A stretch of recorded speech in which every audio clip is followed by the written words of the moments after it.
What's up, everybody? I am Caleb. I am the Blood Sugar Bender, and I'm here today to do a video about refilling disposable novalog pens. Now, as type 1 diabetics, I'm sure we've all looked at our disposable pens and wondered, can I refill that? And the answer is yes, you can. It does take a little bit of practice, and it does have some additional associated risks with it, but it can be done. And in this video, I'm going to go over disassembling the pen and then refilling it.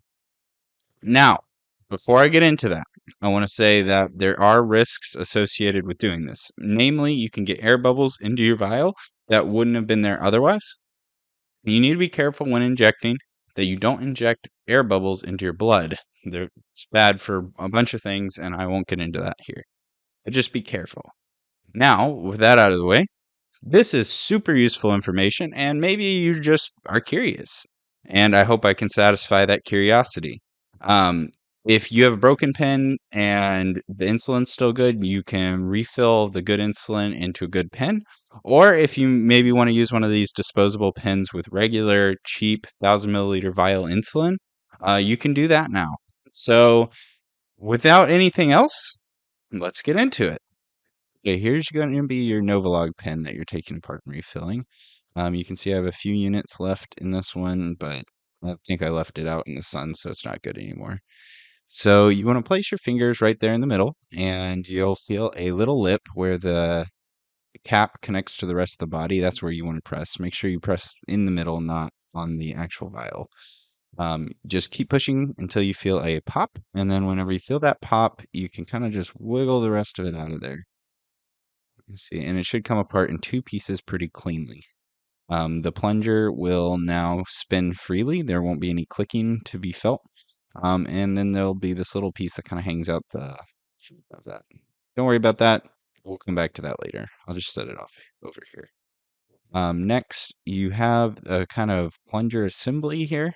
You want to wiggle that white cap out of there, and there'll be a rod attached to that, and then a little plastic piece and your open-ended insulin vial.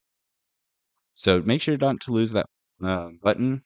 Um, it's very important, and there should be about 4 pieces in total.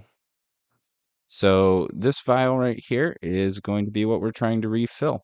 Now, I'm going to go ahead and put this all back together for you. And then in the next segment of the video, I will actually refill this. But you can see there's a little plunger there or a little seal there that keeps everything airtight. Make sure that's good before trying to refill your um, thing.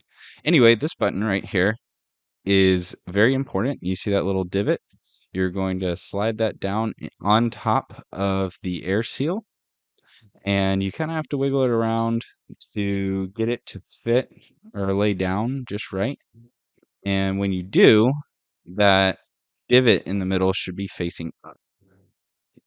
The threaded rod will fit into that divot, and it is quite an adventure to get it to fit in there if the vial is not completely full. There's a little trick I'll show you at the end of this video if it is full.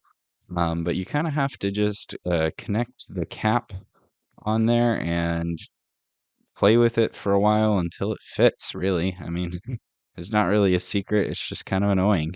So that's why I recommend if you're putting this back together, just go ahead and refill it. Unless this is just for fun.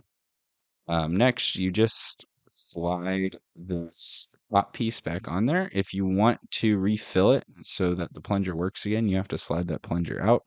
I'm not going to because I don't really care. And then you just press the whole assembly back together. And now it is put back together and functioning.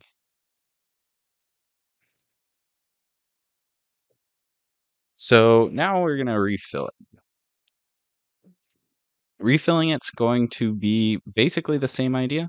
You're just going to disassemble it, but we're going to need a few other supplies. First of all, you're going to need a syringe. I recommend a bigger one. The bigger, the better. And then I'm going to use some greenish colored water in place of insulin. But if you're doing this, what this green symbolizes is going to be your insulin.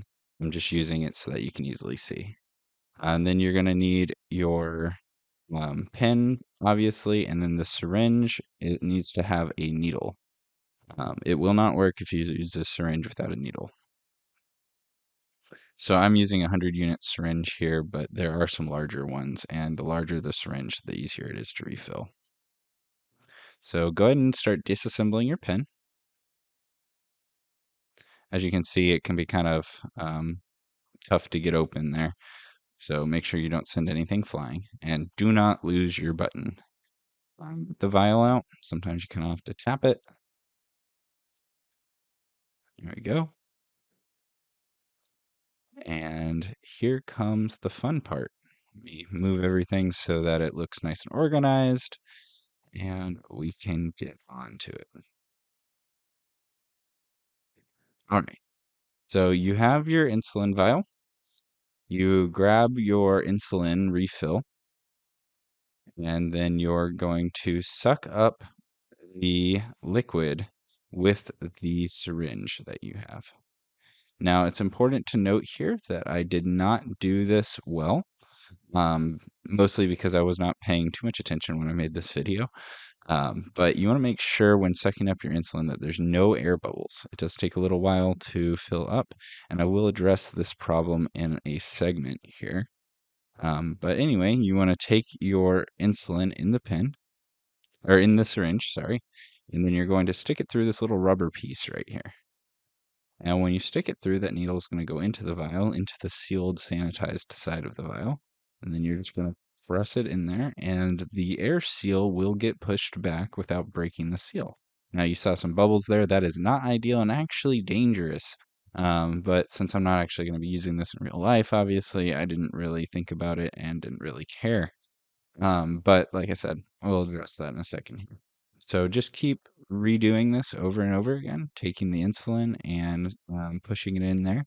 The air seal will stay sealed, and you will be able to refill your vial. Very important note, though, if you do get air bubbles, make sure to get those out. If you inject air bubbles into yourself, that can increase your risk of a heart attack and other medical complications. So do this at your own risk.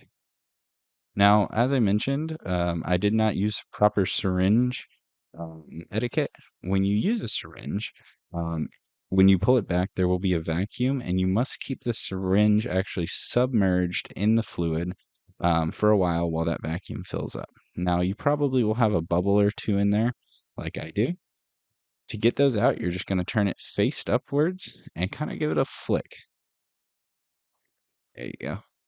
And you'll see those bubbles rise to the top. You just press the plunger up a little bit, and those should come out. Now, important note, if you press it sideways, you probably will get most of the bubbles out, but you really do need to press it up in the air to get all the bubbles out. And now you can see here, I have no bubbles in my syringe. This is just the way you want it for putting insulin or whatever into your disposable pen. Now, I am going to show you the improper way to do it, the way I did it in the video. If you take this syringe out of the liquid while there's still a vacuum inside of the syringe, then you will suck up air. So let's see here. Create the vacuum. You can see the insulin getting pulled in there, but I pull it out too early. This is what leads to large air bubbles in your syringe. To fix that, though, is the same process. Just point it up in the air, give it a little flick. As it rolls, go up, and then you're going to have to press the plunger down until you see insulin coming out of the needle.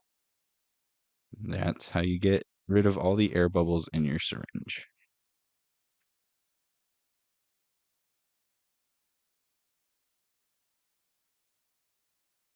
So now that you've had your vial filled up, if there are a few small air bubbles in there, don't fret it too much. Obviously, try and get all of those out by either tapping it or pulling them out with a syringe.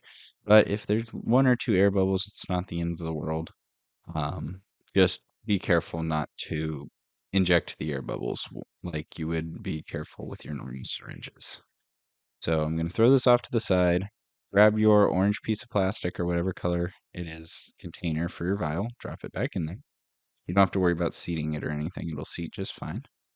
Put your button in there. And I got lucky that my button actually landed facing up. So that was good.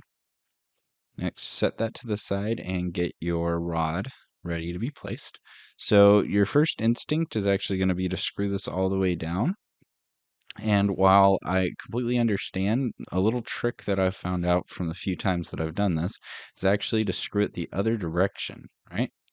So if you screw it up either halfway or 3/4 of the way up the rod, you can easily place the rod onto the button, right? So I am going to look down there. It's kind of hard to show to the camera, but this way I can easily set the rod onto the divot of the button where it's supposed to go. And then you can just press the cap down and the rod will rotate while you press the cap down.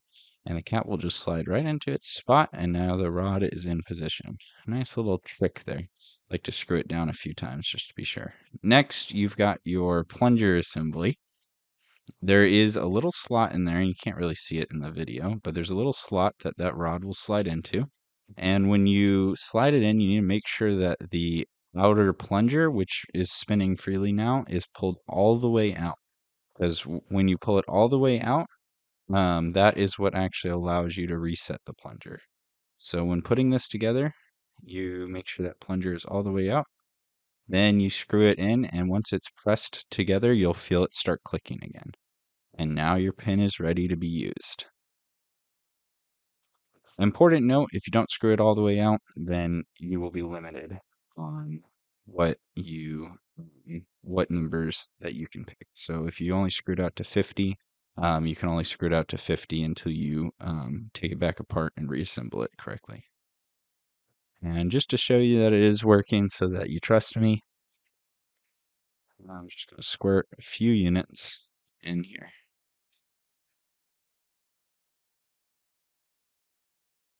So I want to thank all y'all for watching and learning with me. I know the video editing has a long way to go. I'm still new to this, so bear with me. But thanks for watching, and if you have any ideas for future videos, things that you'd like answers on from a listening party, if you will, um, drop me a comment, shoot me an email, and I would happily do a video about whatever you're wondering about. Um, I am going to try and post semi-regularly, but I can't promise anything better than about once a month. But until next time, I hope you guys have a great day and stay healthy out there.